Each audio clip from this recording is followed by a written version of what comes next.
La forêt de Cerisy s'étend sur plus de 2100 hectares et comporte une biodiversité d'une grande richesse, ce qu'il faut valoriser. C'est le rôle de la Maison de la Forêt qui a ouvert ses portes en 2007. Grâce à la Maison de la Forêt, on va faire découvrir aux groupes adultes et enfants la biodiversité de la forêt, sa faune, sa flore, également les missions de l'Office national des forêts. Cette forêt est gérée en forêt domaniale, mais également en réserve naturelle et site Natura 2000. Donc ce nouveau bâtiment va comporter une nouvelle scénographie que l'on a voulu pédagogique, ludique et visuelle. L'objectif est de faire découvrir la forêt de Cerisy à l'intérieur de cette exposition. C'était intéressant effectivement qu'on se pose la question sur la scénographie, de pouvoir la faire évoluer et en même temps, vu le nombre de scolaires que l'on peut recevoir, de touristes et de gens locaux, c'était de pouvoir agrandir cette maison de la forêt avec une salle de conférence qui puisse servir aussi aux associations et donc que les enseignants puissent recevoir dans de bonnes conditions les élèves et voir les faire travailler sur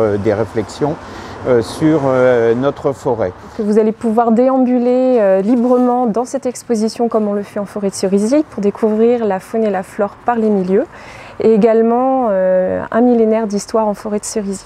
Donc pour cela, une équipe qui a permis de composer une scénographie très intéressante et on espère qu'elle plaira aux petits comme aux grands. On a consulté des cabinets d'architectes, on a travaillé avec le cabinet Sens et puis de pouvoir travailler sur un projet et de travailler derrière sur tous les matériaux locaux que l'on peut avoir et entre autres des murs en terre avec de la terre qui a été extraite très localement puisqu'elle est juste au pied de cette maison. L'enjeu est de transformer le bâtiment existant pour qu'il devienne un emblème du territoire et de la forêt de Cerisy. Nous avons donc conçu un bâtiment au plus proche du site, tout d'abord par l'usage de matériaux naturels avec la terre, le bois et en apportant un soin particulier à l'implantation et à l'orientation du bâtiment. La casquette inspirée du mouvement de la cime des arbres ainsi que les grandes baies vitrées au sud et à l'ouest du bâtiment participent au confort du bâtiment en privilégiant les apports solaires l'hiver et en protégeant du soleil l'été. La structure poteau-poutre du bâtiment permet une plus grande flexibilité du bâtiment et des aménagements intérieurs. Donc pour nous c'était important de pouvoir travailler sur ce sujet. Aussi au niveau bilan carbone, effectivement là ce sont des travaux où pas besoin d'aller chercher de la matière à l'extérieur, mais on l'a sur place. Et puis dans la sobriété énergétique pour la qualité du bâtiment, etc. dans les années à venir, ça nous paraissait donc intéressant. La Maison de la Forêt a un autre but, c'est celui d'accueillir du public. Nous sommes un bureau d'information touristique et nous renseignons les locaux, les touristes, le grand public en général sur ce qu'on peut visiter autour de la forêt et les balades à faire en forêt de Cerisy. Et avec tout ce bâtiment, c'est toute une attractivité touristique supplémentaire. C'est la porte d'entrée du sud de notre territoire, avec un plan vélo aussi qui va se mettre en place tout autour, un seuil où on pourra effectivement être à la croisée de plusieurs chemins et plusieurs parcours. La nouvelle Maison de la Forêt est un bâtiment hybride qui explore différentes techniques d'éco-construction telles que la bauge, la terre fibrée projetée, la brique de terre comprimée et puis même de manière plus standard les murs ossature bois. La construction en bauge, c'est une technique traditionnelle de construction avec de la terre. Ça nous permet d'élever des murs. Ici, nous utilisons donc une terre argilo-limoneuse qu'on va mélanger avec de la paille et qu'on va venir battre pour élever des murs. Ici, nous utilisons une technique qu'on pourrait appeler une technique hybride. La bauge, en fait, on la foule mécaniquement à l'aide de pisoirs, donc on va avoir une technique qui se rapproche un peu plus du pisé, qui est une technique plutôt utilisée en Rhône-Alpes. Pour réaliser cet ouvrage en bauge, nous allons extraire de la terre du site et on va sortir la terre argilo-limoneuse. Ensuite, nous allons préparer cette terre dans un malaxeur avec de la paille hachée. L'étape suivante, ce sera d'amener dans les banches des couches de terre successives qu'on va fouler à l'aide d'un fouloir pneumatique. Une fois que les murs sont foulés et mis en œuvre, on va décoffrer, c'est-à-dire enlever nos banches pour laisser sécher nos murs. Nous utilisons la terre crue puisque c'est un matériau qui a des propriétés très intéressantes. Il possède déjà un liant qui lui permet d'être utilisé comme un matériau de construction. C'est-à-dire qu'en Normandie, un peu partout dans le sous-sol, on a de la terre qui a déjà de l'argile. Et l'argile, comme tout le monde le sait, ça colle. Donc en fait, il suffit de connaître un petit peu le matériau, de maîtriser un petit peu le matériau pour pouvoir en faire des ouvrages.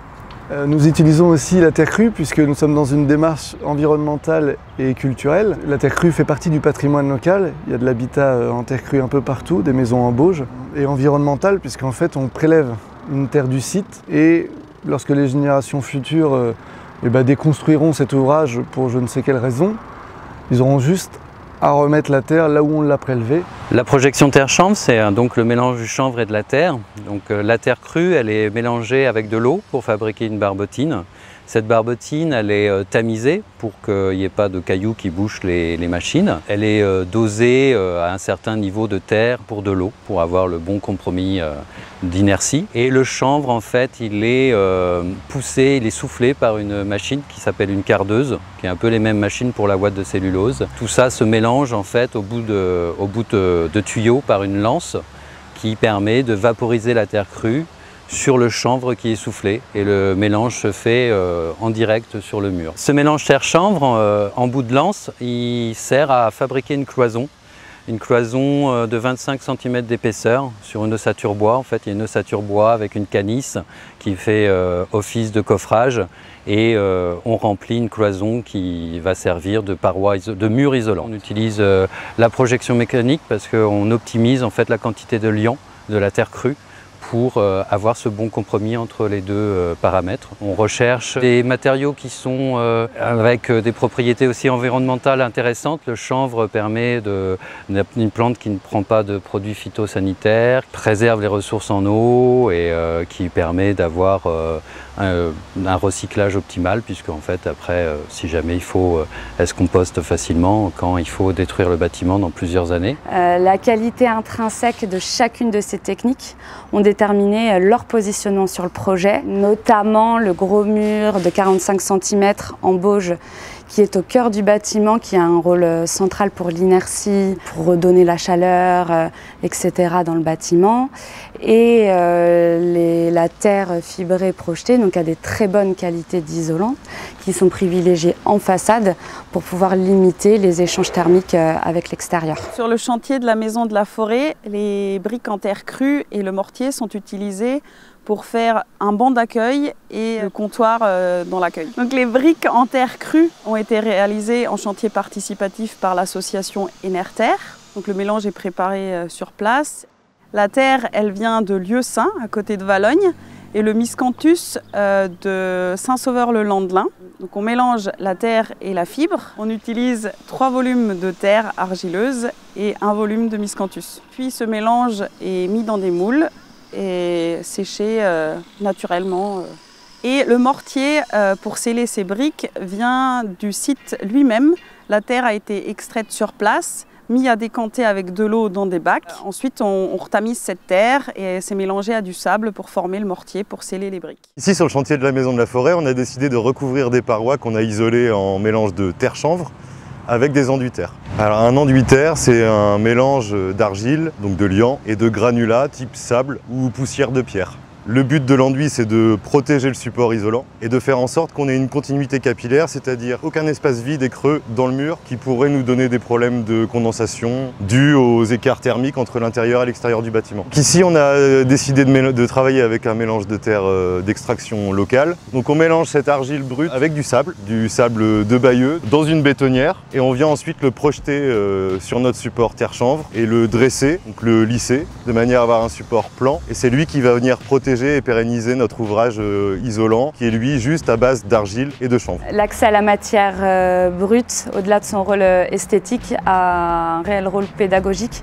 parce qu'il permet de donner accès au mode constructif et à l'acte de bâtir en lui-même, notamment sur le mur en bauge où on peut voir les traces des banches qui permettent de comprendre comment le mur a été monté, ou encore dans la salle polyvalente où on a laissé la canisse apparente pour pouvoir montrer comment le mur est monté à l'intérieur.